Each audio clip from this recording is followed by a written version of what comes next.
Ethan, was at the lowest point in my life. At 26, I married my longtime girlfriend, Alice. Ever since, we've been there for each other. I absolutely loved Alice. She was my reason for living. It's a bit of an exaggeration to say she was my reason for living, but in essence, Alice was everything to me. Alice and I met in college, and we've been together ever since. But the way we met, it's a bit embarrassing. I was head over heels for her from the first sight and went all out, thinking she was the one. At first, Alice was taken aback, but her kindness and understanding only made me fall for her even harder. Eventually, I confessed that I wanted to marry her because she was Alice. Our relationship started quite passionately, but that was just the beginning. I believe Alice and I were doing well. But when I was about 30, Alice was diagnosed with cancer. By the time it was discovered, it had started to spread, and the doctors gave a terminal prognosis. I cried. I felt pathetic. Alice was the one suffering, not me. I tried not to cry in front of her, but she probably knew. She always acted cheerful in front of me, which was incredibly painful to watch. So I did everything I could to support her, to ensure that in the time she had left, she'd say she lived happily. We went on trips and she ate her favorite foods every day. Rather than suffering for a long time, she wanted to live her life her way. Because that was Alice's wish. We laughed a lot and had fun. Thanks to that, Alice lived longer than the doctors had predicted. Ethan is kind of lonely, right? That's why I want to keep some memories. By doing that, you can remember the good times, laugh, and not feel lonely, don't you think? Alice always thought of me and departed for heaven with a smile on her face. For me, it felt like the world was ending. I tried to act strong in front of Alice, but when I was alone, I was just lost. Before I realized it, my house was a mess, and all I did was either stay at home or commute to work. Nothing was fun, and I couldn't find a reason to laugh. Every day, I felt like everything in life was over. But then, a turning point came into my life. It was a month after Alice had passed away. When I checked the mailbox after work, there was a letter from Alice. I was shocked. I hurriedly opened the envelope, and there were words written in Alice's handwriting. This letter is something I asked my parents to send after I am gone.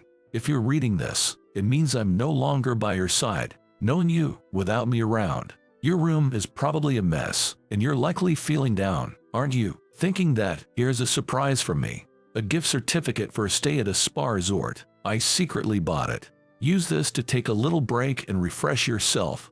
Oh, and you better use it. If you don't share a photo from the trip with me, I'll haunt you by her bedside. The letter held Alice's thoughts and feelings. Alice had been thinking about what would become of me after she was gone. That's why she prepared such a thing for me. Alice, touched by her kindness, tears welled up in my eyes. There's no way to thank or repay her now. The thought makes tears flow uncontrollably. Sniffling, I open another piece of letter.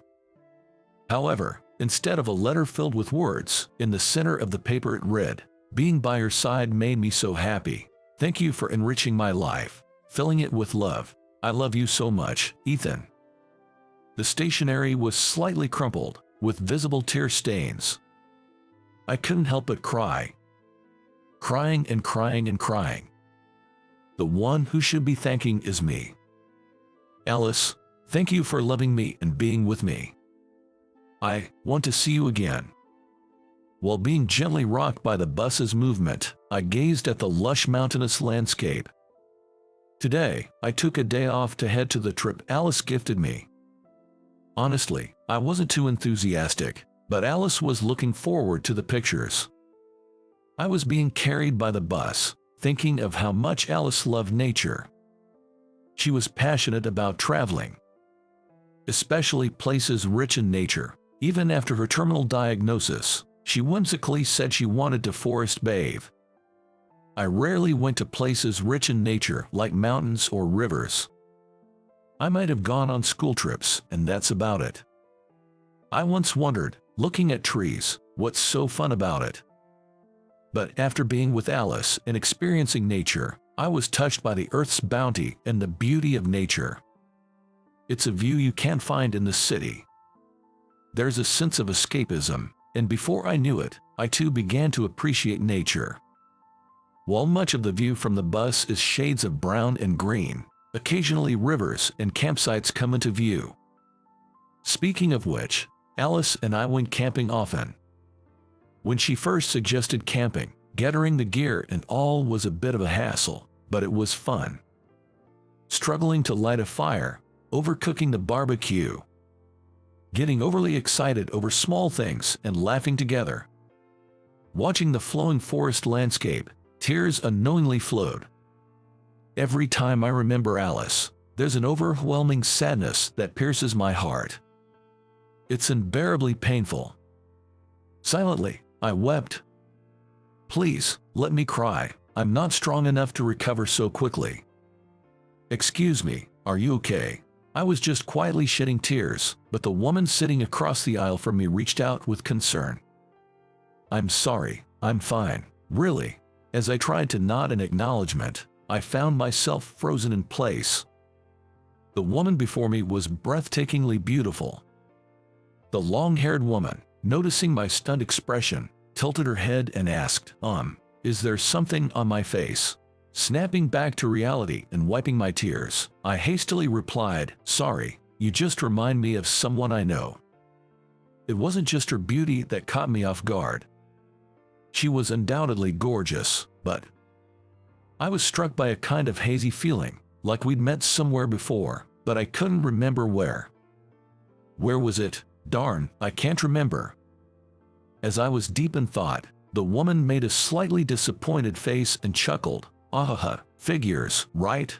She then mumbled something to herself, which I couldn't quite make out.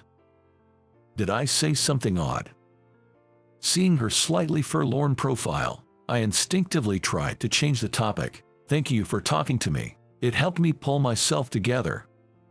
It seemed like she was traveling alone, and if I continued to dwell on Alice, I'd end up ruining the trip she had planned for me. Maybe that's why I attempted to start a conversation. She looked surprised but responded with a gentle smile. I just thought it was a shame for such a handsome face to look so down. Are you traveling alone? The woman introduced herself as Meyer and mentioned she was staying at the same hotel for work. As I introduced myself and mentioned that this trip was a gift from my late wife, she responded, she must have been a wonderful woman. It's only natural to grieve when someone like her is gone. I thought she was truly a kind-hearted person, one who could genuinely connect with others. We still have some time before the bus arrives. Would you mind sharing some memories of your wife with me? Oh, I'm sorry. If it's too painful, you don't have to. It's just, I grew up in an institution and have always been single, so I've never really known the warmth of a family. Maya looked at me with a hint of envy, although she seemed just a bit younger than me. She had a certain youthful innocence about her. Her words made me wonder if she had grown up starved of affection. They were so deeply sad and heavy. If you're okay hearing my stories, I've got plenty. With that, I began sharing the joyful memories I had with Alice. You two must have been a very close couple. Thank you for sharing that with me. Maya replied with a warm smile. She listened to my story till the end, and it felt like, after a long time, I had shared my memories with someone, which made my heart feel lighter. Ever since Alice passed away, I've been keeping to myself and haven't really talked to many people. But precisely because of that, I couldn't quite recall where I had met Maya before, and it was bothering me. While talking, I hoped I would remember, but sadly, I couldn't. It felt like a fishbone stuck in my throat, and the discomfort must have shown on my face. Maya looked puzzled and asked, "Is everything all right? You seem to be deep in thought." I gave her a smile. I didn't think it was that obvious. Well, I feel like I've met you somewhere before, but I just can't put my finger on it. Oh, I get it. It's frustrating when you can't remember something. She laughed, then added, "Let me help you clear that up," handing me a piece of paper. Was this an admission ticket? Actually, that inn has a small studio in its annex. Come check it out, she said with a smile, and at that moment, the bus came to a stop. After getting off the bus, I headed to the inn and had a pretty good time on my vacation. Though I wasn't really in the mood, chatting with Maya did lighten my spirits, and the thought of having a story to share with Alice cheered me up a bit.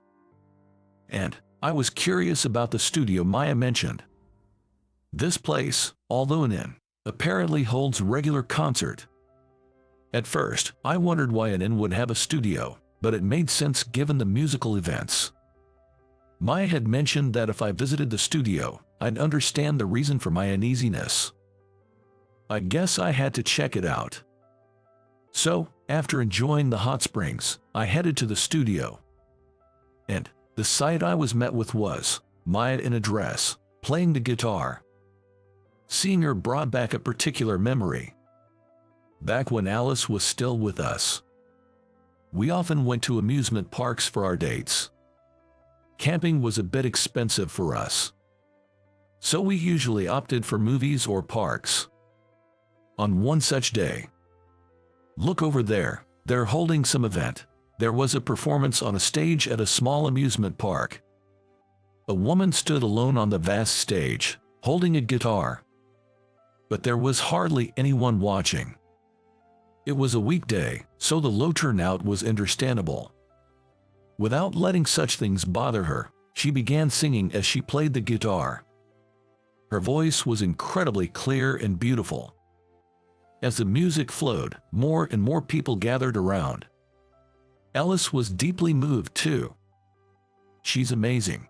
I'd love to hear her play again." I remember her saying that. Ah, now I get it. The performer that day was Maya. It was a long time ago, so I barely remembered her face, but the sound of her voice and the guitar was unforgettable. The knot in my throat loosened, and as Maya said, I felt a lot better. Her performance was so refreshing that it rejuvenated me. Come to think of it, when we heard Maya's performance back then, Alice and I had just started dating. The sweet and sour memories of those early days came flooding back. Meeting Maya today, here, felt like a gift from Alice. Alice sure had a way of sending surprises from afar. Thanks, Alice. Listening to Maya's song and reminiscing about Alice, strangely, there's no pain in my heart. Maya's song seemed to wash away my pain, allowing me to genuinely touch upon my memories of Alice for the first time in a while. After the performance, there was an opportunity for fans to shake hands with her. She seemed to have a good number of fans, all of them shining with excitement as they met her. As for me, I didn't have the courage to join in on the handshake session, so instead, I left a thank you note in a box for fan letters. It read, "Thanks to you, I remembered so many memories with my wife. But since then, I haven't seen her again. It's only natural, I suppose. She has fans, after all.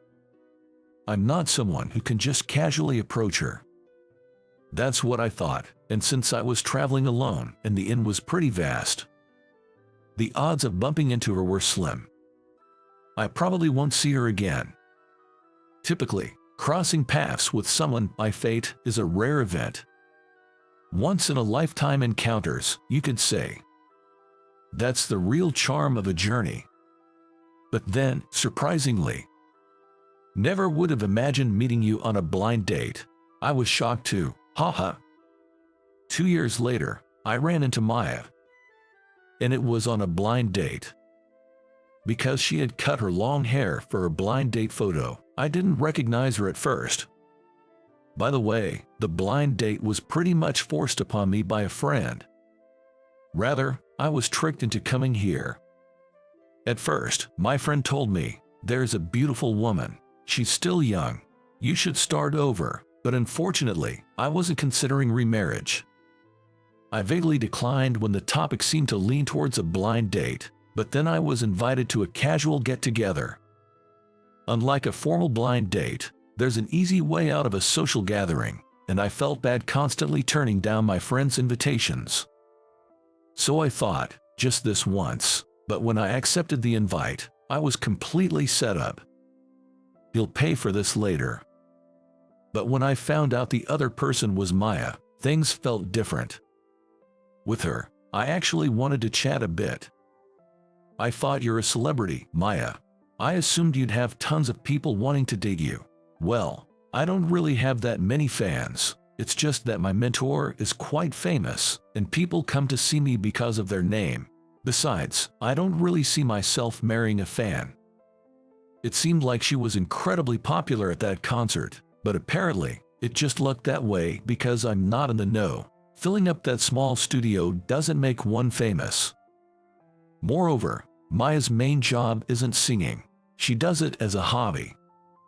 With such a beautiful voice, I honestly thought it was a waste she wasn't singing professionally. But according to Maya, it's just a hobby, so I can do it freely and enjoy it without any pressure. Guess there's something to be said about the pressures that come with going professional. Different strokes for different folks. Through these conversations, Maya and I grew closer. Turns out, our connection was destiny. We began dating and, before we knew it, a year had flown by. We clicked in many ways. We rarely fought, and our relationship was smooth. Perhaps our compatibility was spot on, or maybe it was all thanks to Alice. I felt as though Alice nudged me towards Maya. I was genuinely keen on pursuing a relationship with Maya.